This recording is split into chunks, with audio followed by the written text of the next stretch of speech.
do it back-to-backs, but instead they just walked away with 3 points. 3 points. It's better than nothing. It's it's not the greatest game, but at the same time, you got to take what you're given sometimes. They had a hard time getting into the circle from the west side. We saw them having a really late rotation and running into a lot of teams and losing people time after time. But, I mean, we know what they can do, and that's what's scary. All the other teams know what they can do as well. They've seen it now in the first 2 games, but now coming into Miramar, sure, they hit the break a little bit, but still 3 more games to go today as well.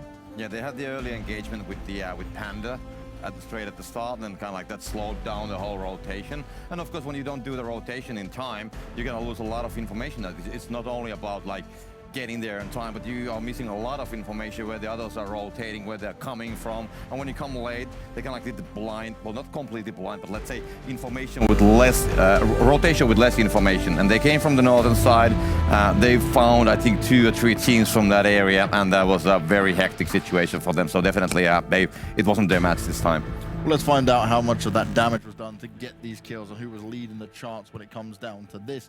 Because overall, right, we can expect that some teams were actually Fate. They weren't as high as maybe expected. Only coming in 3rd in that just proves right how much damage was done by some of the other teams in here. They're just not picking up the pieces with it. Actually, looking at this, what I thought was that we were going to see way less damage from 12-18, actually. We see them, of course, topping the damage here with over 2k damage, but they were a little, to me, it looked like they were a little bit passive on the southeast side, and they were trying to play, you know, the patience game, letting the other teams fight a lot. But look at this, well, I guess I was wrong. I guess they were just guns blazing. Yeah, shooting down on everyone. Yeah, Fate was basically, they rotated to the end game circles very early. They actually stayed there on the southern side of the warehouses for a long time, and there was a lot of teams fighting, you know, just to get there.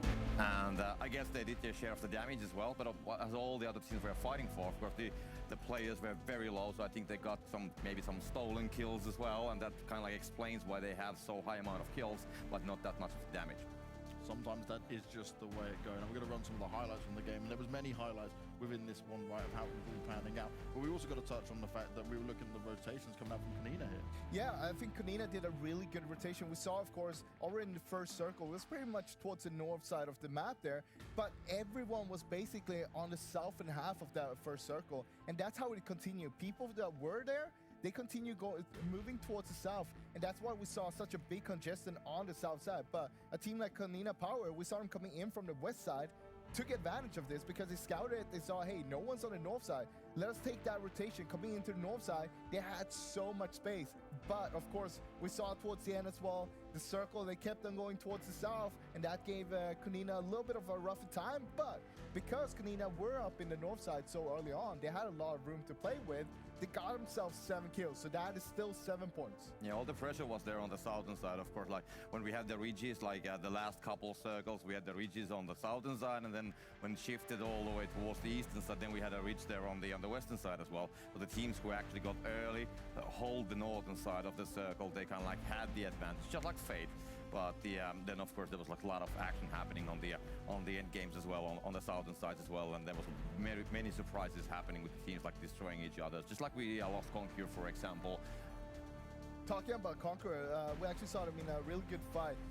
First, they were up against Unique there on the road side, on the southwest side, and we saw what actually happened was that fight was like just dragged out for a long time. Conqueror got some reses up, and then what we saw happening was that footballers, they came in and just third part of that. They took out Unique, but they didn't push Conqueror right after that. They knew that Conqueror had a few guys that was knocked down, but they didn't want to go for it. They played it a little bit safer, took their time, made sure, okay, we're not gonna try to just like rush over there, kill people, and then get ourselves knocked. So they took their time, but they did manage to take out Conqueror after all, and they had a lot of space to play with there. But sadly, they got a little bit sandwiched towards the end. Yeah, I mean the whole situation with the footballist and of course all this action on the western side. I love the shot when we had one player proning from the footballist next to Rock and just watching what's happening there, and then like finalizing the whole shit.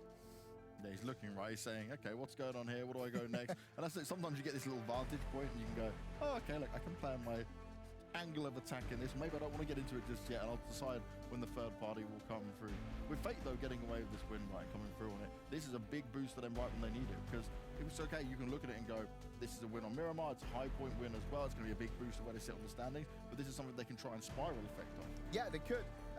It looked a little bit scary, though. I don't want to take anything away from them. They got themselves a really nice win with 13 kills, but it was looking a little bit shaky there towards the end, because what we saw was that they backed off a bit from the high ground and basically let 12-18 get a little bit closer, and that is kind of a mistake in my books, because basically you're just giving them room and you have no control over what's happening, instead of you playing that high ground. Make sure that you always have control, you know where 12-18 is going, and you can basically hurdle them together and then use your last utilities on them. And then the Fate was just waiting all this to happen. The 12-18 footballists, they were just fighting there on the southern side, and then of course in the end there's going to be one team coming from the south that's going to be already low on utilities, low on armors, low on members as well, and then Fate just waited the right time and then of course took the end fight.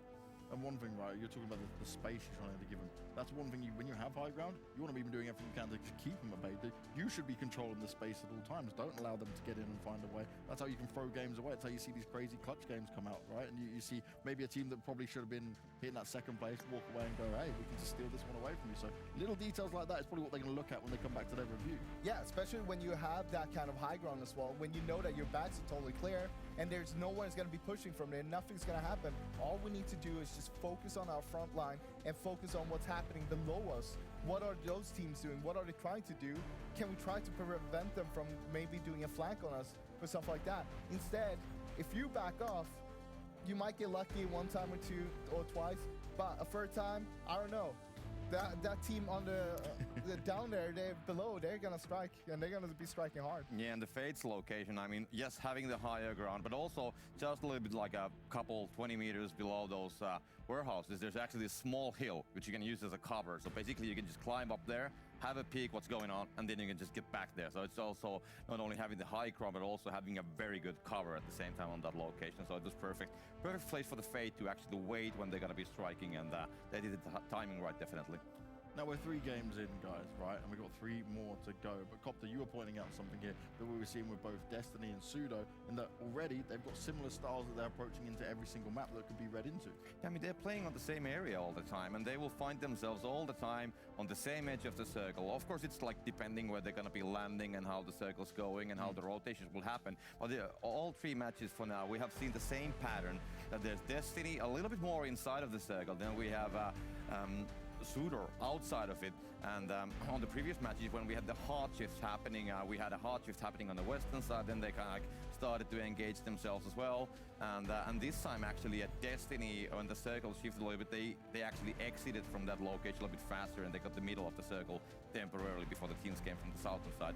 But still, that is definitely one thing pointing out, that these guys will just find themselves all the time. Too many times I feel like we see that Destiny, they do get the circle, they are in the center of the new circle. Yeah. But what I want to see is, I want them to see them get out from the center and play more on the edge, because that's what we see them thrive a little bit better, at least from the previous 3 games here so far. And it feels like they're playing better from there than playing in the center itself. They are having a little bit of a rough time trying to figure out where people will be peeking them from, where everybody is going to be coming from when they're in the center, because if you're in the center, you need to carry about 360 degrees, while if you're on the edge instead, you can have one guy scouting all around you, basically 180 degrees on your back, while the other 3 is just looking